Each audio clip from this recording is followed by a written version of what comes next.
India अपने 74th Republic day की खुशी में झूम ही रहा था कि ठीक 2 दिन बाद मोनेरा के पास इंडियन एयरफोर्स के 2 हवाई जहाज क्रैश हो गए, जिसमें से एक सुकोई 30 और दूसरा मिराज 2000 एयरक्राफ्ट। रिपोर्ट्स के हिसाब से पायलट अपनी कॉम्बैट ट्रेनिंग कर रहे थे और ट्रेनिंग करते करते मोनेरा के आसमान में पहुंच गए। बट अचानक गांव वालों को आग से लथपथ 2 एयरक्राफ्ट ज़मीन पर आते हुए दिखे और बाद में पता चला कि ये इंडियन एयरफोर्स के 2, जिसमें से एक सुकोई 30 और दूसरा मिराज 2000 एयरक्राफ्ट थे। सुकोई 30 और मिराज 2000 इंडिया के फ्रंट लाइन एयरक्राफ्ट है। इस क्रैश में सुकोई में बैठे 2 पायलट्स तो सेफली इजेक्ट कर गए, बट मिराज में बैठे एक पायलट अपने आप को इजेक्ट नहीं कर पाए और अपनी जान गंवा बैठे। सुकोई 30 और मिराज इंडिया के दोनों फ्रंट लाइनर्स एयरक्राफ्ट है। सुकोई 30 की बात करें तो ये एक रशियन बिल्ड एयरक्राफ्ट है।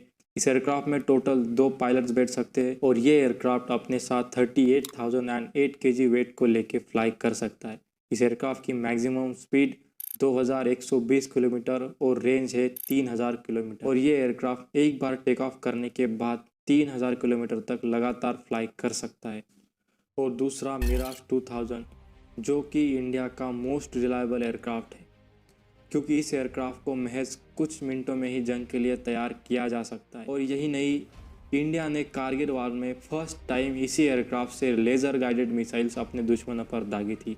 और किस पर दागी थी ये शायद मुझे बताने की ज़रूरत ही नहीं है। मिराज 2000 को कई सारे मेजर्स मिशन में शामिल किया गया था, जैसे कि Balakot strike, operation Vijaya, operation सफेद सागर और कारगिल जैसी मेजर लड़ाई में, और हर बार ये एयरक्राफ्ट अपनी कैपेबिलिटीज़ पर खड़ा उतरा है। तो दोस्तों, इस एक्सीडेंट्स के पीछे छुपे रीजंस को हमने जानने की कोशिश की। रिपोर्ट्स के हिसाब से हमें लगता है कि ये एक्सीडेंट टेक्निकल एरर की वजह से तो नहीं हुआ होगा, क्योंकि यहाँ पर 2 एयरक्राफ्ट एक ही टाइम पर क्रैश हुए, तो शायद लगता है ये एयरक्राफ्ट दोनों एक दूसरे में कोलाइड हो गए होंगे और अलग अलग लोकेशन पर जाकर क्रैश हुए होंगे। और ये हम एक अनुमान ही लगा सकते हैं। हम लगातार इस क्रैश से रिलेटेड रिपोर्ट्स को ट्रैक कर रहे हैं और जैसे ही हमें कोई ठोस रिपोर्ट्स मिलती है इस क्रैश से रिलेटेड एक सेपरेट वीडियो बनाएंगे। तब तक के लिए अगर आपको हमारा कंटेंट पसंद आ रहा है तो चैनल को सब्सक्राइब कर दीजिए, वीडियो को कमेंट कर दीजिए और अपने सवाल कमेंट सेक्शन में पूछते रहिए। फिर मिलेंगे नेक्स्ट वीडियो में, तब तक के लिए अपना ख्याल रखिए। Bye bye.